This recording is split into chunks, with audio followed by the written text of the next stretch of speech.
Hello everyone, I welcome you to my channel service English classes. आज की class में हम आपको बताएंगे भेरी का प्रयोग कहाँ और कैसे करते हैं।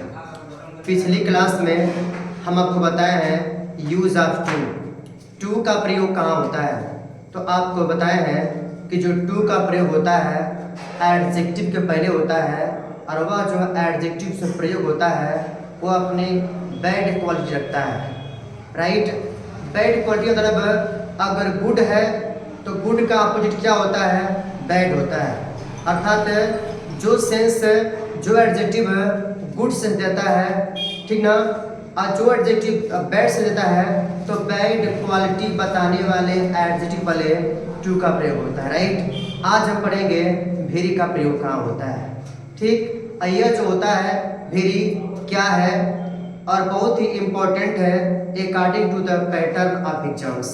राइट, तो आइए बात करते हैं कि जो हमारा भेरी है उसका अर्थ क्या होता है और पार्ट्स ऑफ स्पीच से भेरी क्या होता है। तो सबसे पहली बात है कि भेरी का जो अर्थ होता है वह होता है बहुत। क्या होता है, बहुत होता है। फिर बात करें यह जो भेरी है पार्ट्स ऑफ स्पीच की दृष्टि से यह क्या है आपका, यह आपका एडवर्ब है। राइट, दो चीजें हो गया, भेरी का अर्थ क्या होता है बहुत, और भेरी क्या है तो वह एडवर्ब है। क्लियर। अब बात करते हैं, देखो मैंने इस बात क्या लिखा भी है कि very is used in the sense of in a high degree, अर्थात बहुत। अब इसका प्रयोग कहाँ होता है, तो भेरी इज यूज्ड अर्थात भेरी का प्रयोग होता है बिफोर। बिफोर मीन्स क्या होता है, बिफोर मीन्स होता है पहले, और किसके पहले होता है, adjective. Adjective which has good और बैड, चाहे गुड सेंस होता भी और बैड सेंस होता भी।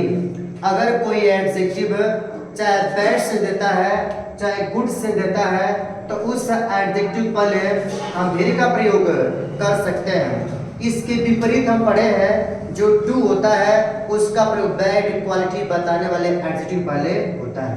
राइट, आइए समझते हैं एग्जांपल के जरिए। लिखा है द सम, सॉरी यहाँ पे सम होना चाहिए, यहाँ पे सम हो गया है सूरज। ठीक, यहाँ पर होती है sum. The sum is easy. Sum means होता है सवाल, इज मीन्स है, इजी मीन्स आसान। सवाल आसान है तो आप कहेंगे जब आसान है तो बहुत अच्छी बात है। एक कैसा सेंस दे रहा है, फिर गुड सेंस। कैसा सेंस दे रहा है, गुड सेंस। अब मैंने बताया है कि एडजेक्टिव चाहे गुड सेंस दे चाहे बैड सेंस दे, उस पर किसका प्रयोग करते लोग हैं, हम प्रयोग करते हैं भेरी का प्रयोग। क्लियर। अब आते हैं नेक्स्ट एग्जांपल में। The sum is difficult. जो सवाल है वह कठिन है। कैसा है, वह कठिन है। तो यहाँ पे देख रहे होंगे यह कैसा सेंस दे रहा है, बैड सेंस। चाहे एडजेक्टिव बैड सेंस देता हो चाहे गुड सेंस देता हो तो हम वहाँ पर भेरी का प्रयोग करते हैं। अब मैंने बताया है कि हम चाहे तो बैड एडजेक्टिव बताने वाले एडजेक्टिव वाले हम जब किसका प्रयोग कर सकते हैं, टू का प्रयोग कर सकते हैं। तो टू है तभी सही है और बैड है तभी सही है। राइट, इसमें आते हैं Sneha is beautiful. Sneha is beautiful, Sneha सुंदर है, यहाँ पे दिया है ब्यूटीफुल। तो जब ब्यूटीफुल दिया हुआ है तो आप कहेंगे अच्छा है, और जब गुड सेंस अच्छा होता है तो हम किसका प्रयोग करते हैं, भेरी का प्रयोग करते हैं। टू का प्रयोग हम लोग नहीं करते हैं। अगर टू का प्रयोग करते हैं सेंटेंस क्या हो जाएगा, गलत। देखिए यहाँ पे देखते हैं मारिया इज अ डैश अगली। राइट, समझेगा, यह सिर्फ एग्जांपल है। अगर कोई मारिया नाम का होगा, ठीक ना, तो सी शुड नॉट बी एंग्री, ठीक ना, टू सी दिस एग्जांपल। इस एग्जांपल देखकर गुस्सा ना हो, ठीक है। जो मारिया में लिखा है ये कोई इमेजिनरी है, आप नहीं है। तो जो ये मारिया इज अगली है, अगली मीन्स क्या होता है, कुरूप। कैसा होता है, जो सुंदरों से कुरूप बोलते हैं। यह सेंस कैसा देता है, यह सेंस आपका बैड सेंस है। अब बैड सेंस के पहले हम भेरी का प्रयोग भी कर सकते हैं और हम टू का भी प्रयोग कर सकते हैं। ये भी सही और ये भी सही। राइट, अब आते हैं you are a dash kind. You are means आप हैं, चाहे तुम हो, अ काइंड मीन्स दयालु, and it is good thing to be kind, और दयालु होना अच्छी बात है।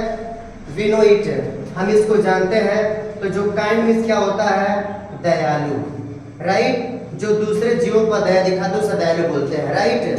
तो यहाँ पे कैसा सेंस है? गुड सेंस है। और गुड सेंस के पहले हम किसका प्रयोग करते हैं? वेरी का प्रयोग करते हैं। अगर यहाँ पे ट्रू का प्रयोग करेंगे तो सेंटेंस क्या हो जाएगा? गलत हो जाएगा, राइट। इसमें आते हैं ही इज क्रूएल। देखिए मैंने काइंड का अपोजिट क्या लिखा है? क्रूएल। क्रूएल मीन्स क्या होता है? निर्दयी। क्या होता है इसके मीन्स?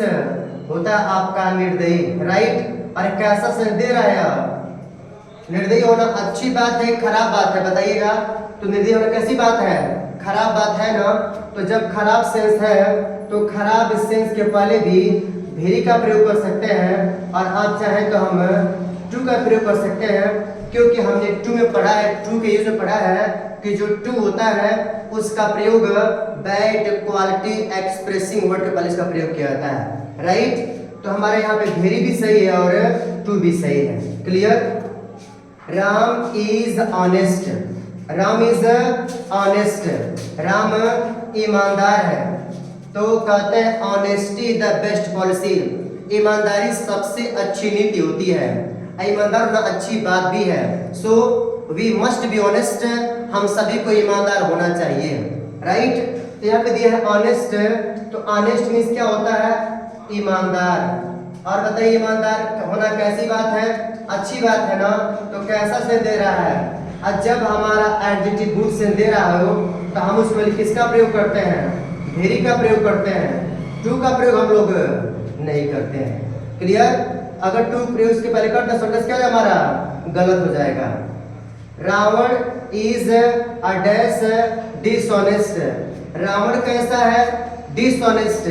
डिसऑनेस्ट मीन्स क्या होता है? आपका होता है बेईमान। क्या होता है? बेईमान। बेईमानी कैसी चीज है? आपका होता है खराब चीज है। तो जब खराब है तो पढ़ा है कि very is used before adjective which has either good और बैड क्वालिटी। तो चाहे गुड सेंस हो चाहे बैड सेंस हो, हम वेरी का प्रयोग करते हैं। और आपको बताया गया होगा कि जो टू होता है बैड क्वालिटी पर टू का प्रयोग होता है। यहाँ पे टू यानी यहाँ पे भी सही और भी सही हो जाएगा, right. Father is hard working. पिताजी परिश्रमी है। पिताजी परिश्रमी है, राइट। तो परिश्रमी होना कैसी बात है? आप जानते हैं हार्ड वर्क इज रिवार्डेड। मेहनत को हमेशा पुरस्कार मिलता है। And idleness is punished. और आलसीपन को हमेशा दंड मिलता है। तो हार्ड वर्किंग कैसी बात है? अच्छी बात है, अर्थात गुड सेंस है, राइट। अब गुड सेंस के पहले किसका प्रयोग करते हैं लोग? हैं वेरी का प्रयोग करते हैं, राइट। तेरा हमारा आज का क्लास है जो आधारित था यूज अ वेरी। वेरी का प्रयोग कहाँ करते हैं? इसके पहले मैंने बताया टू का प्रयोग, उन दोनों को मैंने साथ में बता दिया। वीडियो को पूरा देखिएगा और don't forget to like share and subscribe. मिलते हैं नेक्स्ट क्लास में। Thank you.